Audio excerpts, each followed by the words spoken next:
क्या सच में भगवान हमारे हर प्रश्न का उत्तर देते हैं? क्या श्री राम स्वयं मनुष्य के भाग्य का निर्णय करते हैं? और अगर एक ग्रंथ आपके जीवन का सबसे बड़ा फैसला तय कर दे, तो क्या आप उस पर विश्वास करेंगे? आज हम बात करेंगे गोस्वामी तुलसीदास जी की रहस्यमयी और अद्भुत रचना रामाज्ञा प्रश्न की। एक ऐसा ग्रंथ जहां प्रश्न भी भक्ति है और उत्तर भी श्री राम की इच्छा। रामाज्ञा प्रश्न कोई साधारण ग्रंथ नहीं है। ये भविष्य बताने की पुस्तक नहीं, बल्कि आस्था का दर्पण है।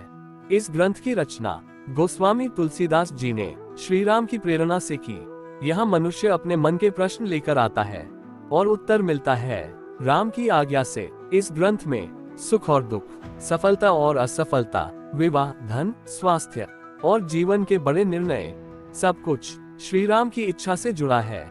कहा जाता है कि एक बार एक भक्त ने तुलसीदास जी से अपने भविष्य को लेकर प्रश्न किया। तुलसीदास जी ने आंखें बंद की, मन ही मन श्री राम का स्मरण किया और तभी उनके हृदय में राम की प्रेरणा जाग उठी। यहीं से जन्म हुआ रामाज्ञा प्रश्न का। इस ग्रंथ में प्रश्न पूछने की परंपरा भी अत्यंत अद्भुत है। भक्त पहले शुद्ध मन से श्री राम का ध्यान करता है, फिर अपने प्रश्न को मन ही मन दोहराता है। इसके बाद ग्रंथ खोला जाता है और जो चौपाई सामने आती है वही मानी जाती है। राम की आज्ञा। ये ग्रंथ सीधे उत्तर नहीं देता, बल्कि संकेत करता है। कभी धैर्य रखने को कहता है, कभी त्याग सिखाता है और कभी पूरी श्रद्धा से आगे बढ़ने की प्रेरणा देता है।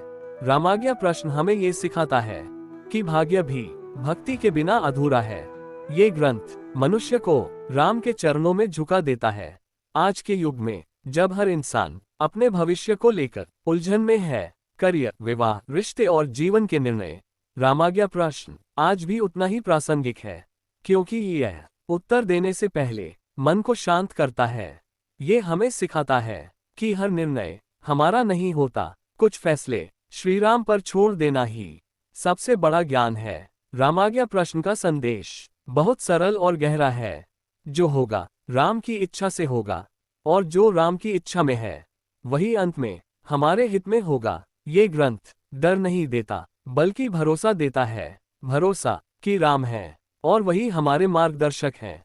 अब जरा सोचिए, अगर आज आपके जीवन का सबसे बड़ा प्रश्न राम के सामने हो, तो क्या आप उत्तर सुनने के लिए तैयार हैं?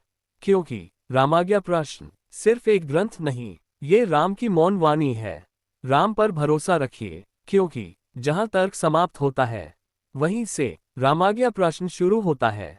अगर आपको गोस्वामी तुलसीदास जी की रचना रामाज्ञा प्रश्न अच्छी लगी हो, तो लाइक करें, कमेंट करें और दोस्तों के साथ साझा करें। ऐसी ही रोमांचक कहानियां देखने के लिए चैनल को सब्सक्राइब जरूर करें। धन्यवाद।